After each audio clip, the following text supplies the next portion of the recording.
প্রিয় নবম এবং দশম শ্রেণীর শিক্ষার্থীরা, তোমাদের উচ্চতর গণিতে অসীম ধারা অধ্যায়ের আরও একটি নতুন ক্লাসে স্বাগত জানাচ্ছি। প্রিয় শিক্ষার্থী, এর আগে আমি অসীম ধারা সম্পর্কে দুটি ভিডিও আপলোড করেছিলাম। আশা করি সেই ক্লাসগুলো তোমরা দেখেছো এবং আজকে অসীম ধারার এটি শেষ ক্লাস।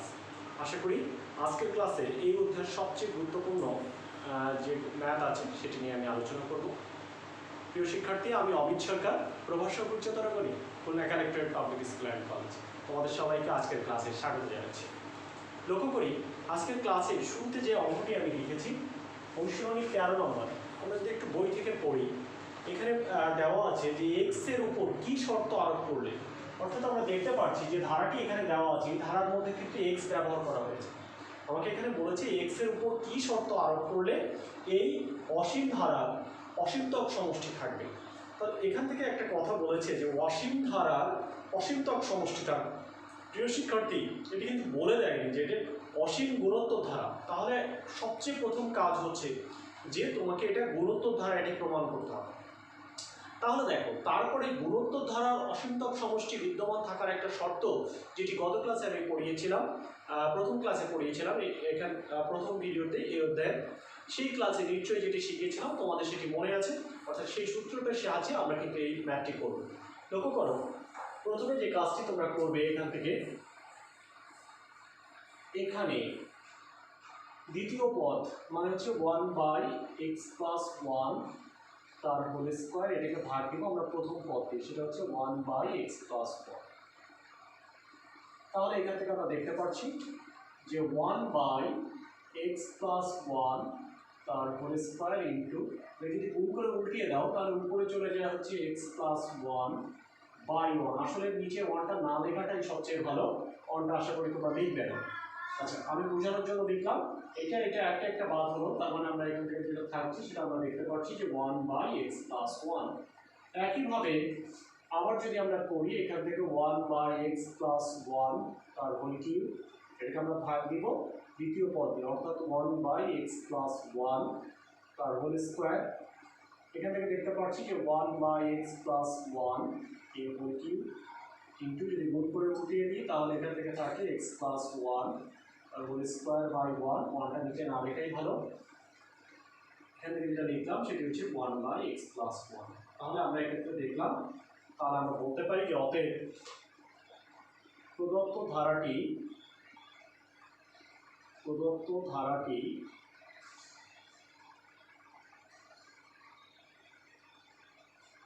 দেখো এখানে বলে দেওয়া ছিল প্রদত্ত ধারাটি, তাহলে আমরা এখানে এই অসীম কথাটি একটু লিখছি, অসীম গুণোত্তর ধারা, অসীম গুণোত্তর বললাম যার প্রথম পদ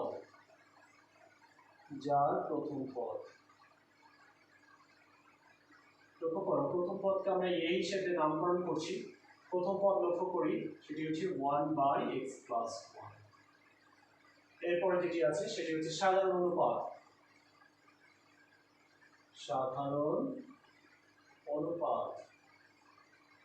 যেটিকে আমরা আসলে আর দিয়ে নামকরণ করলাম, সেটিও দেখতে পাচ্ছি সাধারণ অনুপাত 1/x+1।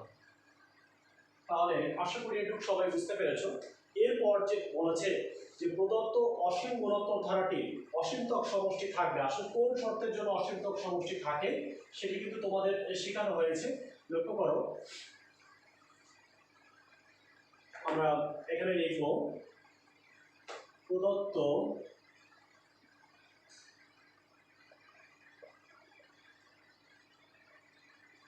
অসীম গুণোত্তর ধারাটি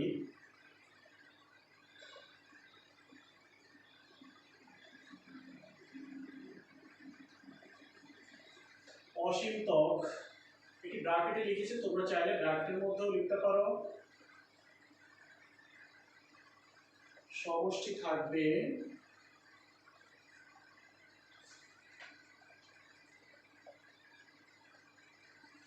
যদি আমরা জানি যে modulus of r less than 1 হয়।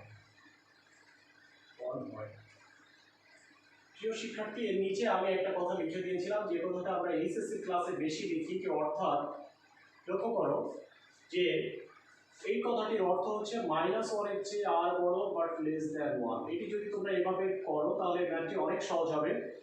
ওকে, দ্যাট ইমপ্লাইজ চিহ্ন দিতে পারো এখান থেকে, বা বাও ব্যবহার করতে পারো তোমরা, বা এখানে লিখবে -1 এর চেয়ে, দেখো আর মানে কি জানো, যে আর ইকুয়াল যেটি জানি সেটি আমরা এখানে বসিয়ে দেবো, সেটি হচ্ছে 1/x + 1 at less than 1।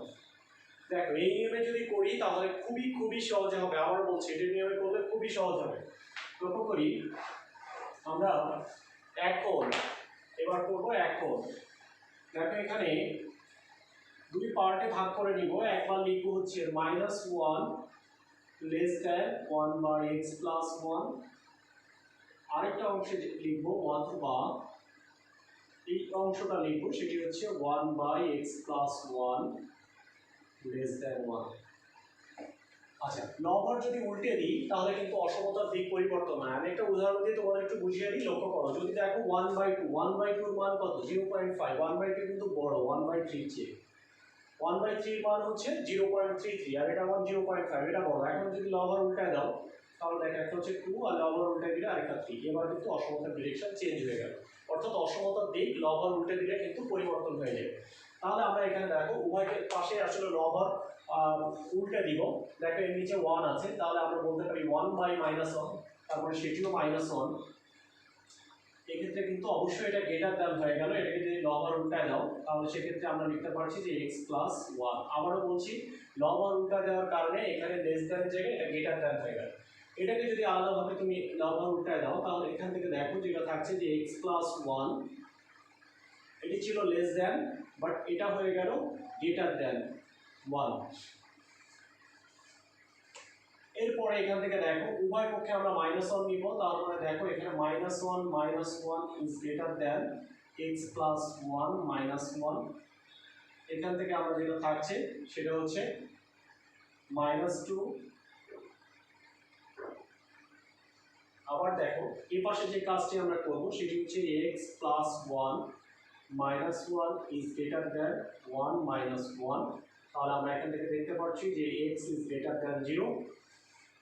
তাহলে লক্ষ্য করো যে অতএব নির্ণীয় শর্ত, তাহলে আমাদের এখানে যে নির্ণীয় যে শর্তটি হলো সেটি আর কিছুই না। নির্ণীয় শর্ত একটা হচ্ছে x ইজ গ্রেটার দ্যান 0, অথবা যে কোনোটা আগে পরে লিখলে হবে। যদি এক্সটাকে আগে লিখতে চাও তাহলে অবশ্যই এক্স আগে লিখলে, দেখো এক্স এর দিকে ছোট চিহ্ন, তাহলে এক্স লেস দ্যান কার চেয়ে ছোট, -2 চেয়ে ছোট। যে কোনোটা আগে পরে লিখলে কোনো অসুবিধা নেই। তাহলে আসলে এই শর্তের জন্যই কেবলমাত্র এই ধারাটি অসীমতক সমষ্টি বিদ্যমান থাকবে। তাহলে আমরা অসীমতক সমষ্টির, দেখো গত ক্লাসে আমরা পড়েছিলাম অসীমতক সমষ্টির সূত্র। তাহলে প্রদত্ত এরপরে যে লাইনটি আমরা কাজ করব সেটি হচ্ছে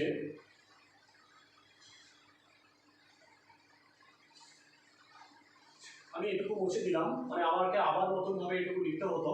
তাহলে লিখব প্রদত্ত গুণোত্তর ধারাটি অসীমতক সমষ্টি। লক্ষ্য করো অসীমতক সমষ্টির যে সূত্র আমরা পড়েছিলাম গত ক্লাসে সেটি হচ্ছে a/, লক্ষ্য করো 1 - r। তাহলে লক্ষ্য করো a কিন্তু আমাদের অঙ্কের শুরুতে আমরা দেখেছিলাম a ছিল প্রথম পদ, এর জায়গায় আমরা লিখতে পারি যে 1/x + 1, এটি ছিল আমাদের a। আচ্ছা, 1 - r এর জায়গায় যে মানটা ছিল সেটি হচ্ছে 1/x + 1। এখন লক্ষ্য করো আমরা একটু নিচের অংশটা একটু লসাগু করব। লসাগু করে গুণ করে উল্টো দিব। তাহলে 1/, এটি যেটা আছে সেটা হচ্ছে x + 1, বা নিচে হচ্ছে আমাদের এখানে আছে যে x + 1। এটি যদি 1 এর সঙ্গে গুণ করো তাহলে থাকে x + 1 -1। তাহলে এবার গুণ করে উল্টিয়ে দেবো, অর্থাৎ 1/x + 1। গুণ করে যদি উল্টায় দিই এখানে যেটা আসে সেটা হচ্ছে x + 1/1 বাদ গেল, তাহলে থাকে x। এটা বাদ যাওয়ার পরে এখানে থাকছে হচ্ছে 1/x। তাহলে এটি হচ্ছে আমাদের অ্যান্সার, সেই অসীমতক সমষ্টি। প্রিয় শিক্ষার্থী, এই ম্যাথটি কিন্তু একদম বলতে পারি এটি 100% ম্যাথ, অর্থাৎ এই ম্যাথটি কোনো না কোনো চেহারা একটু হলেও পরিবর্তন করে হলে এই ম্যাথটি অবশ্যই থাকবে। অর্থাৎ এই অধ্যায় থেকে এই ম্যাথটি 100% থাকবে, এই কথা কিন্তু বলা চলে। এই ম্যাথের কোনো বিকল্প ম্যাথ নাই, অর্থাৎ এই ম্যাথটি ঘুরিয়ে ফিরিয়ে যেভাবে হোক এই ম্যাথটি কিন্তু থাকবে। আমরা এখন যে ম্যাথটি শিখবো সেটি হচ্ছে তোমাদের এখানে বইয়ের 14 নম্বর। প্রিয় শিক্ষার্থী, এখন তোমাদের বই থেকে আমি 14 নম্বর যে ম্যাথ আছে 14 ক, আমরা শুরুতে এই ম্যাথটি করবো সমাধান।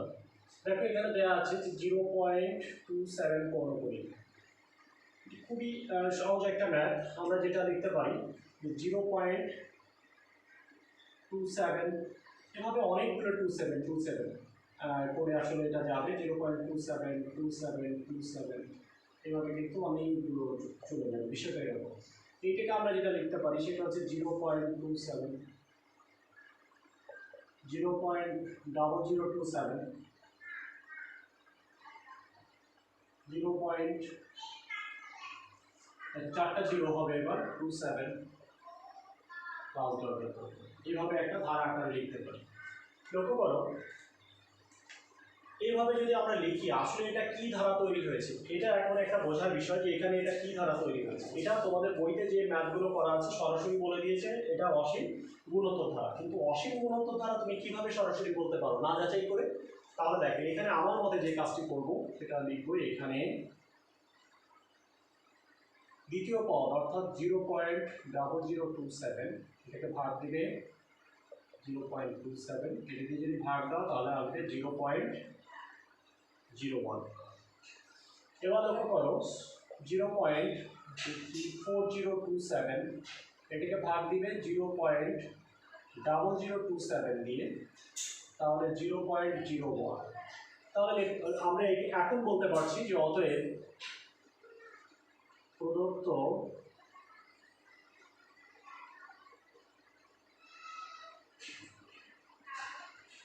ধারাটি বা এই যে ধারাটি, এই ধারাটি আসলে প্রদত্ত না, তাহলে আমরা লিখতে পারি শুধু ধারাটি লিখি, সেটি ভালো হলো যে অতএব ধারাটি একটি অসীম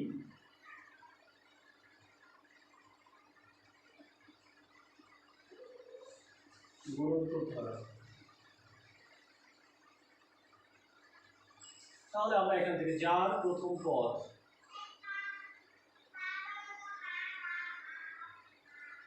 যার প্রথম পদ আমরা a ইকুয়াল 0.27, সাধারণ অনুপাত, যেটাকে আমরা দিয়ে বলছি r দিয়ে, r ইকুয়াল 0.01।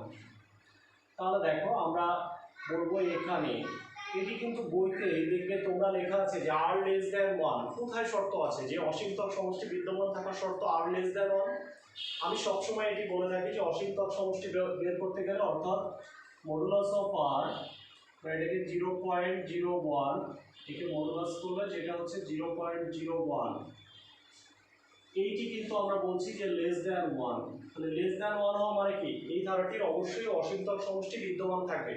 তাহলে অসীমতক সমষ্টি বিদ্যমান থাকা মানে আমরা এখান থেকে বলছি যে অতএব 0.27 পৌরকণি এটা সমান এটাই কিন্তু এস ইনফিনিটি, মানে এর অসীম সংখ্যক টার্মকে আমরা যোগ করছি। তাহলে আমাদের এখানে যেটা ছিল a বাই সেটি হবে 1 মাইনাস r। তাহলে এখন এর মান যেটি আছে এখানে 0.27 1 মাইনাস 0.01। এটি যদি ক্যালকুলেটরের সাহায্যে করো তাহলে কিন্তু দেখবে খুব সহজে তোমরা এই মানটি কিন্তু পেয়ে যাবে। আমরা একটু যদি ক্যালকুলেটরের সাহায্যে এখানে নিই,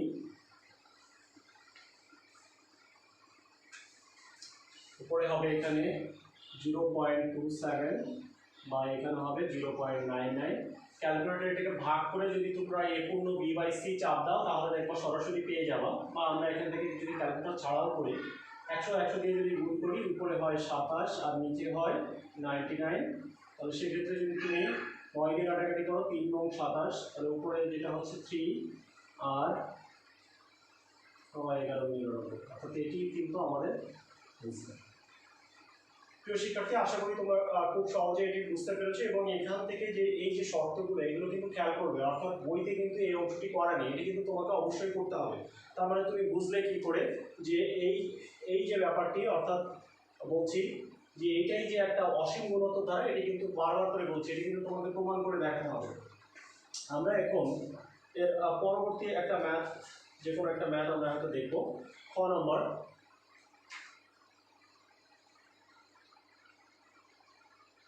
নম্বর এই লেখাটি খুব একটা চেঞ্জ করতে চাই না, আমি এখান থেকেই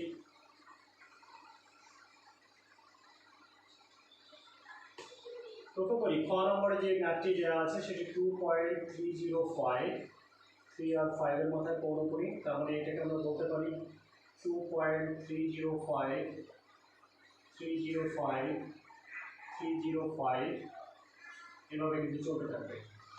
দেখো এখান থেকে আমরা প্রথমে লিখলাম 2 প্লাস, এই যে দশমিকের আগে যে অংশটা থাকবে সেটাকে আমরা সেইটা প্লাস দিয়ে লিখে দেবো। দেখো পরে যে অংশটা আছে সেটাকে আমরা লিখছি 0.305, 0.000, 305, 0. একটা দুটো তিনটা চারটা পাঁচটা ছয়টা 0, 305 লালটা করে, এভাবে কিন্তু এই ধারাটি চলে গেছে। এখন লক্ষ্য করো, আসলে দেখো তিনটার মাথায় যখন পৌনঃপুনিক থাকবে তাহলে দেখো এখানে আমরা তিনটা করে নিচ্ছি দশমিকের পরে, আবার তিনটা ঘর শূন্য, তারপরে তিনটা নিচ্ছি, এবার 3 আর 3 6টা শূন্য হবে, তারপরে এবার নিচ্ছি, এভাবে চলে যাচ্ছে। তাহলে দেখো দশমিকের আগে যে অংশটা ছিল এটা কিন্তু এমনিই বসে থাকছে, অর্থাৎ এর কোনো সমষ্টি বের করা লাগছে না, অর্থাৎ এই অংশকে তো অসীমতক সমষ্টি বের করছি আর ও তো আগেই বসেছিল, অর্থাৎ ওই অংশটা কিন্তু আগে থেকে আমাদের যোগ হয়ে যাবে। তাহলে এই ক্ষেত্রে আমরা আসলে কি লিখতে পারি, যে এখানে আমরা এই যে অংশটা আছে সেটার জন্য করবো, অর্থাৎ 0.305 বা এটা হচ্ছে 0.305, অর্থাৎ যদি তিনটা করে যায় তাহলে দেখো এখান থেকে যদি ভাগ করি তাহলে যেটা 0.001 এরকম আসবে।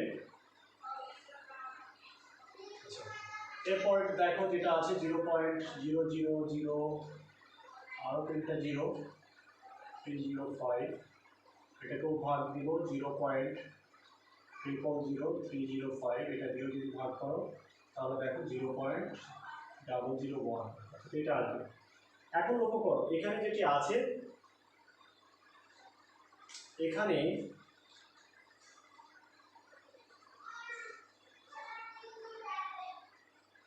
বন্ধনীর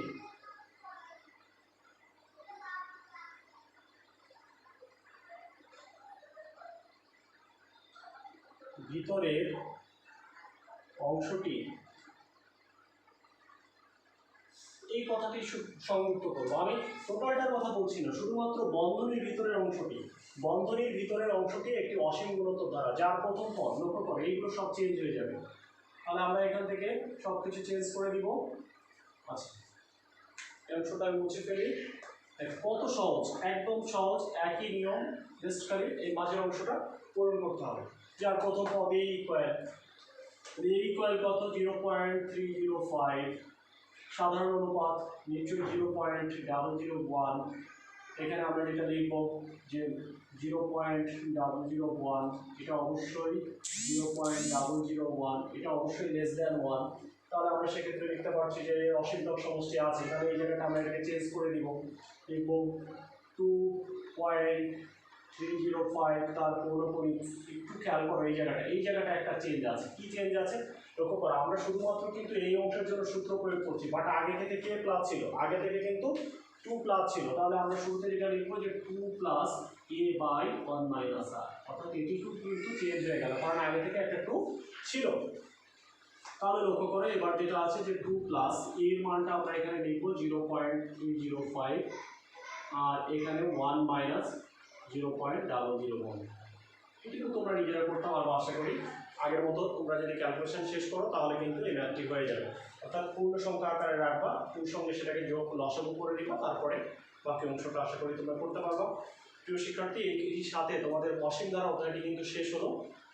আমরা আগামীতে হয়তো নতুন কোনো ক্লাসের ভিডিও নিয়ে তোমাদের সামনে হাজির হবো। যারা এতক্ষণ ধরে আমার ক্লাসের ভিডিওটি দেখলেন সবাইকে অসংখ্য ধন্যবাদ জানাচ্ছি এবং আগামী ক্লাস দেখার আমন্ত্রণ জানিয়ে আজকের ক্লাস এখানে শেষ করছি। তোমরা সবাই ভালো থাকো, সুস্থ থাকো, এই শুভকামনা জানিয়ে বিদায় নিচ্ছি।